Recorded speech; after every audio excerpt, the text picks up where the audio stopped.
Good day mga boss. Ngayon, ang gagawin natin ay itong lagayan ng gamit sa CR. I-assemble ko muna. Kasi yung mga stocks namin sa CR, nasa isang basket lang siya. Medyo pangit na tingnan or puno na sa kusina kaya nilipat ko na sa CR. No? Okay? So, ito yung mga pyesa niya. No? Bubuuin ko pa siya eh. May manual naman. Kaya siguro madali lang ito. Okay? Papakita ko sa inyo yung mga ilalagay natin dito. Okay? So, ito yung mga ilalagay ko doon. Yan. Yung mga stocks namin. Pag napupuno kasi yan, ang hirap eh. Ang hirap buhatin, mabigat. Dito kasi siya nakalagay sa part na to. Para malagyan natin ng ibang gamit to. So, ililipat na natin sa CR to. No? Okay? Papakita ko sa inyo kung saan natin ilalagay yung magagawa ko. Ito. Hindi dyan. Bali dito sa likod ng pinto. Para hindi siya masyadong takaw space dito. Kasi mas gusto kong maluwag dito eh.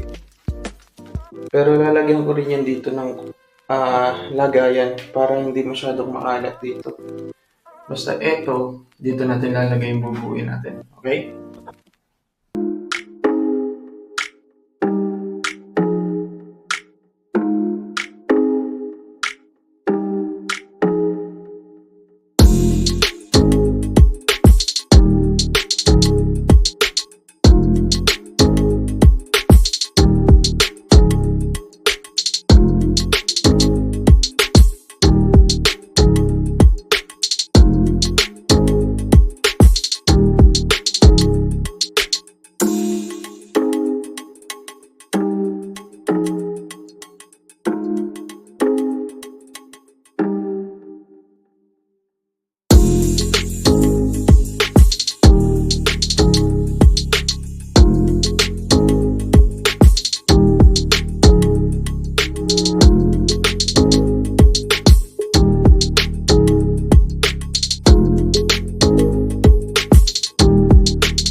Ayan, buo na.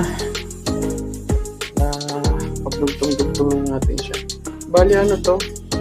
I-assemble mo muna siya, syempre, di ba? Pero may mga tornilyo yan sa ilalim, pang-secure. Ayan, mga ganyan. Pati sa likod. Ayan.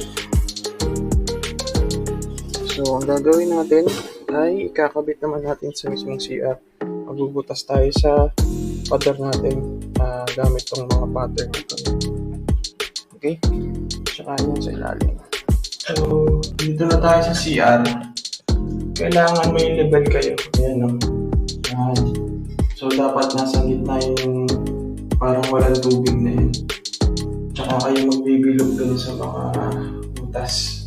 Tatandaan nyo ng lapis. Ayan. Ako natanda ko na eh. I mean, na-mark ko na siya. So, magbubutas na lang ako. Okay?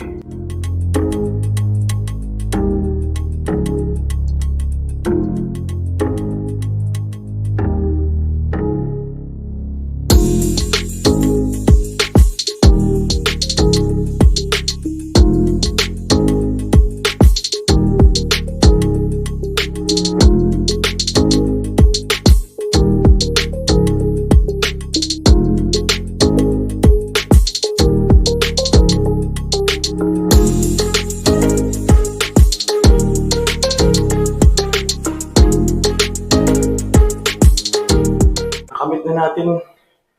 Bali yung pagtutornilyo nito, ayan o, yung pinakatornilyo niya may takip.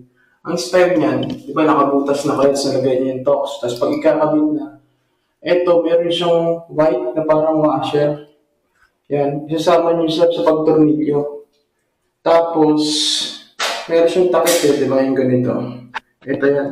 Yan, ito. Sasalpak nyo lang siya dito. Yan. Yan, ganyan lang. Okay? Tapos na, nakapagkabit na ako, tapos nakapaglinis na rin ako dun sa CR. Ngayon, ang lilinisin naman natin, itong mga kalat natin dito. Yung mga ginamit nating tools, ibabalik natin. Okay?